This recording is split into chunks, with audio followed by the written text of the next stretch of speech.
Welcome and thank you for attending this press conference today. With me to my left is Chief County Detective Michael Gumbar, and to my right is my First Assistant District Attorney Dennis Scahan. We're here to announce our findings in regard to the officer-involved shooting which took place on Friday, February 24th, 2017. At that time, the Reading Police responded to a 911 call regarding what was reported to them as an individual with a rifle. The Reading Police responded to the call and learned that a white male pointed a rifle, which we later learned was a sawed-off shotgun, at individuals in the backyard of a residence in the 200 block of South 12th Street. Further on in this presentation, we'll show you some photographs so you can fully understand how this gun was brandished or pointed at that time. Upon the officer's arrival, a witness from the residence told police that that a white male approximately 60 years of age pointed a rifle over the backyard fence at a group of people that were having a barbecue. And if you have any recollection, Friday, February 24th was an extremely warm day, and the weather was very nice. Included in the group of people that were at this barbecue were 6 children ranging in age from 2 to 12 years of age. According to witnesses, the white male was upset over someone who was smoking in the alley. As a result of the pointing or brandishing of the gun, the individuals from this residence fled into their home. Officers were told that the white male lived at 1219 Spruce Street, which is adjacent to the property on South 12th Street. The officers responded to the Spruce Street residence in an attempt to make contact with the white male who was reported to have brandished or pointed the weapon. That individual was later identified as Michael T. Stoudt. Upon arrival, Stoudt exited the front door of his residence and came onto the front porch. The officers were on the front sidewalk. The officers had their weapons drawn and were yelling several commands to Stoudt. Those commands included, "Show me your hands," and then later, "Drop the gun." According to the police officers, Stoudt failed to comply with these commands and instead started to raise his arm and pointed the sawed-off shotgun in the direction of the officers. At this time, one of the officers fired several shots, striking Stoudt, who collapsed on the front porch of his residence. Stoudt was found deceased when the officers approached him. At approximately 9 o'clock that evening, detectives from my office responded to the scene to investigate the officer-involved fatal shooting. The response by the county detectives was pursuant to my protocol to have an independent investigative agency investigate all police officer-involved shootings.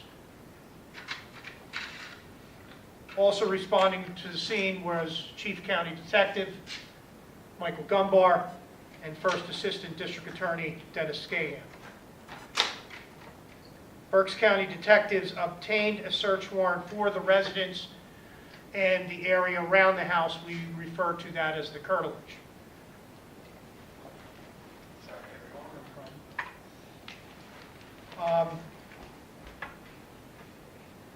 Several items were seized during this search, which included 4 spent rifle cartridges and 1 sawed-off shotgun.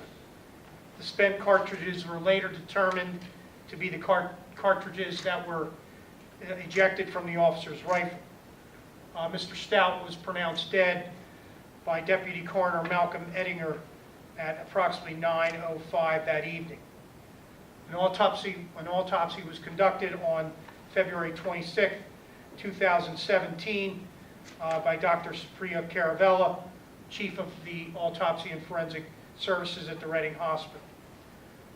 The results of that autopsy revealed that Mr. Stout's, that the cause of death to Michael Stoudt was multiple gunshot wounds. There were 3 gunshot wounds to Mr. Stoudt. One was in the elbow, and 2 were in his front area on the, I'll call it in the area of the abdomen. The manner of death was determined to be homicide. Also, as a result of that autopsy, Michael Stout's blood alcohol level was 0.306, which is almost 4 times the legal limit.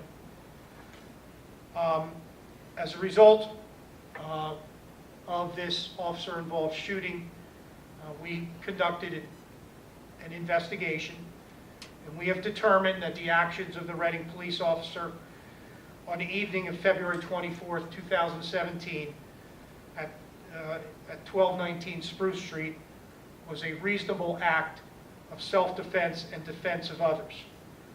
The officer was justified in his use of force and was justified in employing deadly force against Michael Stoudt to ensure the safety of himself and others, including the residents in this community. Of course, the officer will not be facing any charges as a result of his actions, as we have found that this was a justified use of force. Pennsylvania law allows all persons, including police officers, to use deadly force in an act of self-defense and defense of others if the person reasonably believed that he faced an unlawful interference that created a risk of death or great bodily harm. If, as here, the person's actions are privileged under the law of self-defense, he cannot be convicted of a crime, nor will he be charged with a crime.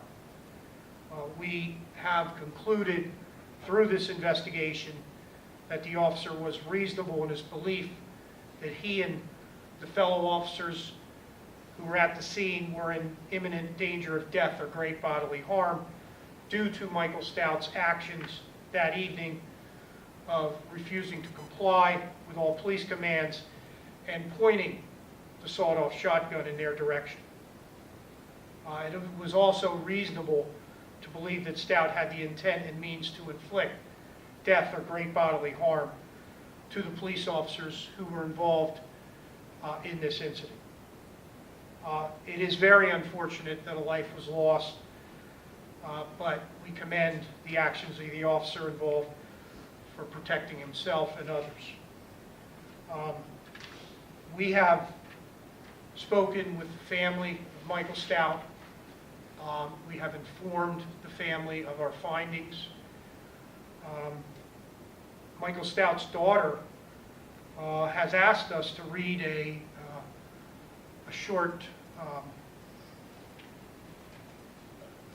little paragraph that she wrote about her father.